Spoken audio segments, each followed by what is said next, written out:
manchettes aujourd'hui, le ministre responsable de la région, Jean Boulet, vient prendre le pouls des enjeux. Et plus de 500 personnes ont manifesté pour une meilleure qualité de l'air à Rouyn-Noranda. Le TVA Nouvelle Midi commence maintenant.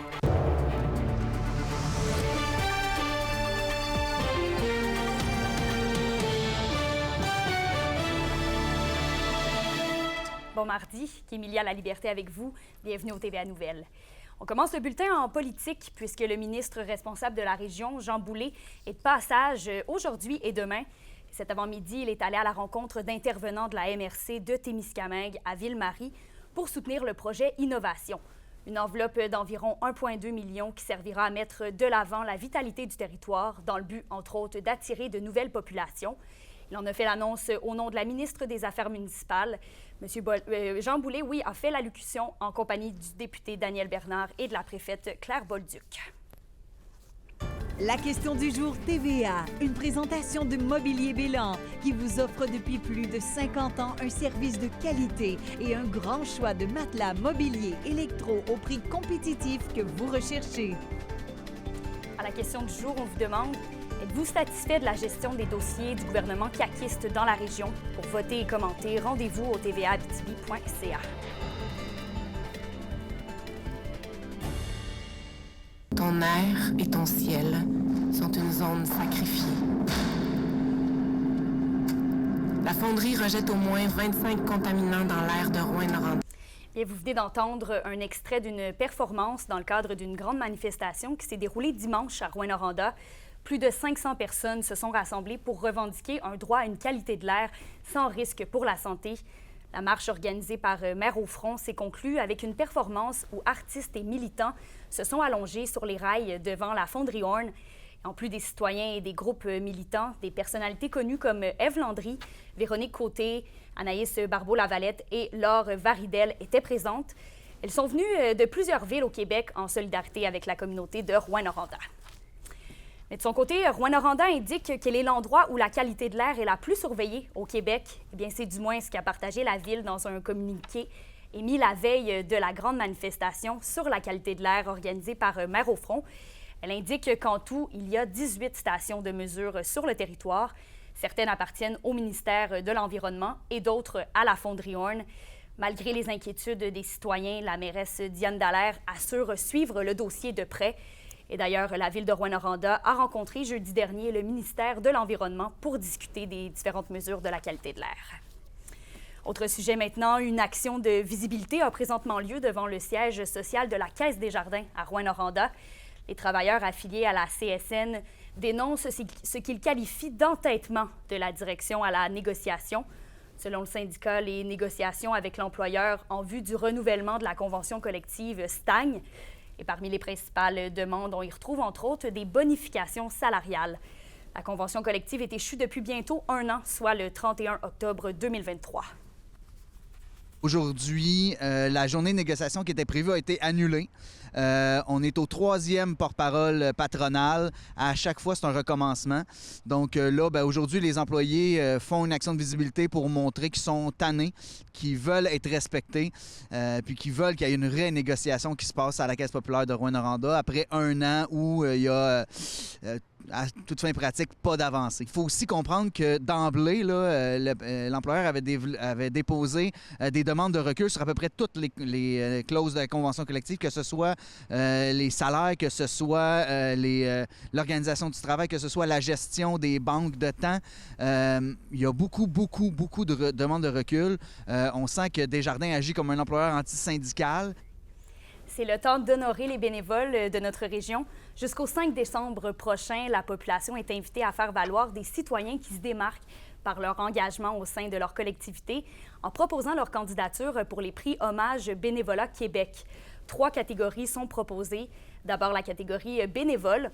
Ensuite, la catégorie organisme qui reconnaît l'action d'organismes sans but lucratif. Et finalement, la catégorie jeune bénévole, prix Claude Masson, qui vise à souligner l'engagement des personnes âgées entre 14 et 35 ans. Et le formulaire de mise en candidature est accessible sur le site Internet québec.ca prix bénévolat. Bien, vous l'avez sans doute remarqué, c'est le week-end dernier que la chasse à l'orignal à l'arme à feu a débuté pour la zone 13 et c'est la période la plus prisée par les chasseurs qui s'enclenche. Alexandre Cabana a préparé ce qui suit. On parle de 6 saisons au dépanneur au Petit Castor. Donc, il y a l'été, le printemps, l'automne et l'hiver, l'ouverture de la pêche et aujourd'hui, l'ouverture de la chasse. Il n'y a pas à dire, le dépanneur au Petit Castor du quartier Hartfield à Rouyn-Noranda est aux premières loges pour assister à la frénésie de l'ouverture de la chasse à armes à feu. Depuis les petites heures du matin, plusieurs y passent tout sourire avant de se rendre au camp. Le monde est de bonne humeur, le monde est content. Oui, le monde est un peu nerveux, un peu fébrile, mais on est prêts, on est de bonne humeur nous autres aussi. Donc, il règne une belle ambiance dans le dépanneur. Ça va vite, ça se remplit vite, ça ressort aussi vite. Cette année, ce sont les mâles qui peuvent être abattus. Les trophées de chasse sont donc à prévoir. C'est excitant quand même de chasser buck cette année? Oui. Quand même. Oh oui. Avec un trophée? Il faut. Il faut, sinon c'est beaucoup d'efforts. Pas sa job. On ne voit pas sa job. Puis à la chasse, on ne voit pas le matin, mais on voit seulement quand la chasse est faite. Selon le vice-président de l'Association des chasseurs et des pêcheurs de Rouyn-Noranda, Pierre Auger, c'est dans la préparation que réside la prévention. C'est sûr que des fois, ça peut être accompagné avec un petit apéro. À la fin de la chasse, quand tout est serré, tout ça, c'est comme conduire la voiture, on ne mélange pas. De préférence, c'est ça. Mais ce qui était important là-dedans, c'est d'avoir du plaisir en famille et d'être prudent. Prudent, regardez, je vais à la chasse. Oui, ma famille vient avec moi, mais le restant de ma famille ils savent, je pars à telle date, je vais à tel endroit. De toute façon, ça fait tellement longtemps qu'ils savent c'est où. Ils ont toutes les coordonnées. J'ai un amplificateur cellulaire qui fonctionne à l'occasion, mais ils savent où je suis, c'est pas un problème. La chasse s'est vraiment démocratisée au fil des ans, selon l'association. Si bien que maintenant, c'est toute la famille qui profite du plein air, du camp, de la forêt et de l'émotion que peut procurer l'activité. On commence pour un autre 16 jours pour la chasse à l'arme à feu. Et ici, en région, oui, c'est très populaire comme dans d'autres régions ressources, on s'entend. Ce qui est surtout important, c'est parce que c'est où est-ce que ça nous rejoint.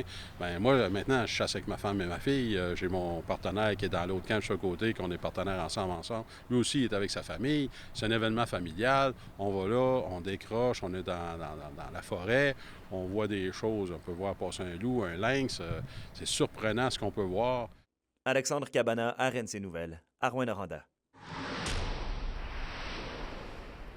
En humour, la tournée du gala du Gros Bock est de retour cette semaine partout en région. L'humoriste originaire de Val-d'Or, Déric Frenette, ramène ce concept pour une 7e édition. Le gala présente cette année les humoristes Ouellette, Christophe Dupéré et Guillaume Boldoc, qui ont remporté cet été le concours du FHAT. Et vous pourrez assister au gala ce soir au Théâtre du Cuivre. Mais au courant de la semaine, il y aura d'autres représentations à La Sarre, Ville-Marie, Val-d'Or, Amos et même Lebel-sur-Quévillon. Au hockey, les Foreurs et les Huskies disputaient hier le premier duel de la 117 de cette saison. Et Alexis, les spectateurs réunis au centre Anico Eagle de Val-d'Or n'ont malheureusement pas assisté aux résultats escomptés. Ouais, malheureusement pour eux, ça n'aura été que la conclusion d'un week-end difficile. Défaite des Foreurs hier 6-3 aux mains des Huskies. Pourtant, ça avait quand même bien commencé. Les Foreurs avaient retraité au vestiaire en avance 2-1 après la première période, mais un but tardif en fin de deuxième et un but très hâtif en début de troisième période sont un petit peu venus scier les jambes des Foreurs de Val-d'Or.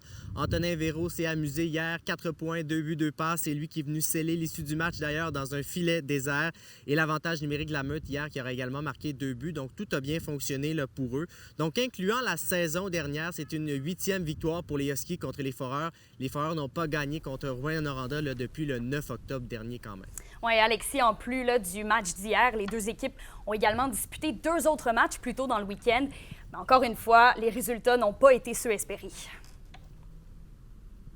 Oui, les Voltigeurs et les Eagles étaient les adversaires des deux équipes. D'abord pour les Foreurs, les Voltigeurs, les champions en titre de la LHJMQ qui étaient de passage. Victoire quand même serrée de 2-0, donc quand même les Foreurs ont tout de même pas mal joué. Et le lendemain, c'est tout le contraire. Festival offensif de 8-4, remporté par les Eagles du Cap-Breton. Cole Burbidge des Eagles s'est amusé avec 5 points et un tour du chapeau. Et Nathan Barry, d'ailleurs, disputait pour les Foreurs son 200e match dans la LHJMQ. Il a récolté 4 points durant le week-end. Et de l'autre côté de la 117, c'est les gardiens de but des deux équipes qui sont venus voler la vedette, disons.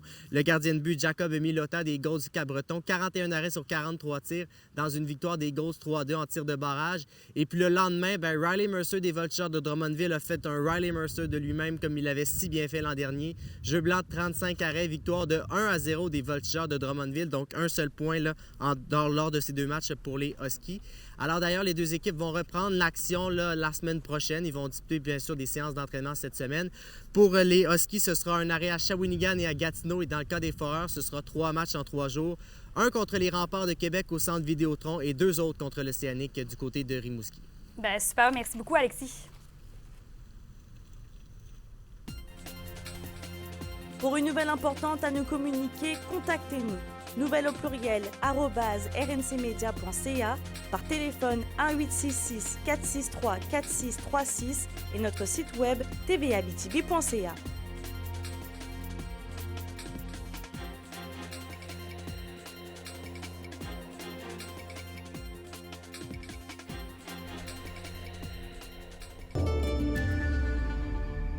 À la météo, voici ce qui nous attend aujourd'hui. En Abitibi, on aura quelques averses de pluie ou de neige. Et oui, on est rendu là. Le tout devrait cesser tard cet après-midi et ce sera nuageux pour la suite.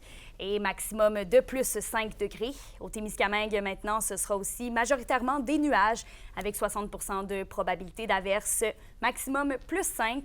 Un aperçu pour ce soir et cette nuit. Plus au nord, ce sera nuageux, 60 % de probabilité d'averse, de pluie ou de neige tard ce soir au cours de la nuit. Minimum plus 1. Et plus au sud, nuageux avec 60 % de probabilité d'averse encore. Des températures de plus 4. Bien, merci d'avoir été avec nous ce midi. En terminant, le ministre responsable de la région, Jean Boulet, sera de passage à Rouyn-Noranda cet après-midi. On va d'ailleurs le recevoir sur notre plateau pour une entrevue. On se donne rendez-vous au TVA à 18h. Passez une belle journée.